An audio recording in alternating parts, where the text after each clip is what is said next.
precise, elegant, powerful. No other weapon is capable of matching the Railgun's ability to deliver devastating amounts of damage with pinpoint accuracy. Welcome to An Idiot's Guide to Helldivers 2.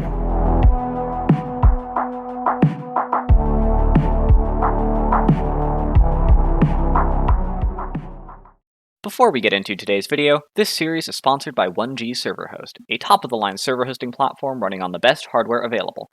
With 1G, getting a private server for you and your friends has never been easier thanks to their intuitive server configuration and top-notch customer support. If you're looking for a server hosting platform that will never let you down, pick 1G. Without further ado, let's get started. The RS422 Railgun has quite the reputation. Before its nerf last week, it was an unmatched powerhouse and was widely viewed as a mandatory pick when running high-difficulty missions. Although the nerf was fairly substantial to the Railgun's abilities, I would still say it is one of the strongest support weapons currently available. Unlocked at level 20 and costing 10,000 requisition, the Railgun is a highly sought-after weapon, and for good reason. While it only comes with 20 reserve sabos, by disabling the weapon's safety, you are capable of charging up each shot to deal massive amounts of damage. However, take care when charging your shots, for if you exceed the maximum charge limit, the Railgun will explode, killing you. While kept in safe mode, the Railgun is only capable of piercing light vehicle armor, and takes 2 to 3 shots to reliably kill a strider. It is recommended to use the Railgun entirely in unsafe mode to be able to penetrate heavy armor as well as deal extra damage. The RS422 Railgun bridges the gap between the anti-material rifle and the heavier hitting anti-tank weapons. It's capable of punching well above its weight, being able to effectively engage chargers and hulks, and even Titans to a certain extent. It is also highly proficient at eliminating medium-level threats such as biospewers and striders. Threats such as these often appear in high enough numbers to where it is simply not cost-effective or sustainable to expend anti-tank weaponry on them, yet they are capable of soaking up enough small arms fire to make them a serious threat. Stick to the back of your group to avoid getting mobbed while charging shots, and prioritize eliminating these mid-tier threats. And when engaging larger enemies, aim with the full intent of killing your target. Against the Terminids, your priority targets are spewers, brood commanders, hive guards, and stalkers. An overcharged shot to the head is capable of instantly killing all of these threats, and doing so will drastically reduce the amount of pressure on your squad mates. When firing on chargers and Titans, in general you want to aim to kill.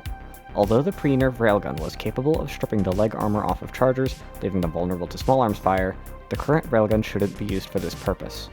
You want to aim for the head exclusively, as 3 or 4 well-charged and well-placed shots will kill a charger. Remember, the Railgun doesn't fire any form of munitions, it's just a tungsten rod that's being launched through the air at extremely high speeds. Titans are the exception to my rule of thumb for exclusively aiming to kill. When possible, aim for the head, but if you don't have a shot, instead target their bile sacs. By rupturing their bile sacs, you prevent them from spitting acid and will cause them to slowly bleed out while you continue to poke holes in their head from a distance. The Railgun fares both better and worse against the Automatons than the Terminids. Your target priority is roughly the same, with Striders, Devastators, and Berserkers being the main priority. Eliminating these targets reduces the amount of gunfire, rockets, and chainsaws your group has to dodge, and being able to quickly drop Striders from afar is always handy. However, the single most important target for you to prioritize is hulks. Even after its nerf, an uncharged Railgun shot is capable of instantly killing a hulk with a single headshot. While you can still target the weak point on its back, or drill several overcharged shots into its chassis, I've found that firing a single shot to get them to face you before planting one between their eyes is the most reliable way to deal with them. As for tanks and heavy weapons emplacements, don't bother using the Railgun on them except for as a last resort. Tanks have too much health and armor to attempt to kill directly, and it takes too long to charge enough shots to eliminate them by hitting their weak point. Instead, use dedicated anti-tank rockets, or weapons with more disposable ammunition reserves, such as the Slugger, MG43, or anti-material rifle to target the weak point at the back of the turrets. While the RS422 Railgun may not be as versatile as it once was, it is still one of the better support weapons in the game.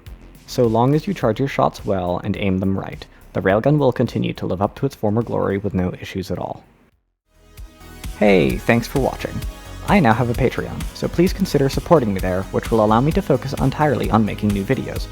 If you want to see more of the shenanigans Regnum Malum gets up to, check out our main channel. Alternatively, if you want to get in on the action, join our Discord. Links to both are in the description. This is Nappa, Eye of the Apple, signing off.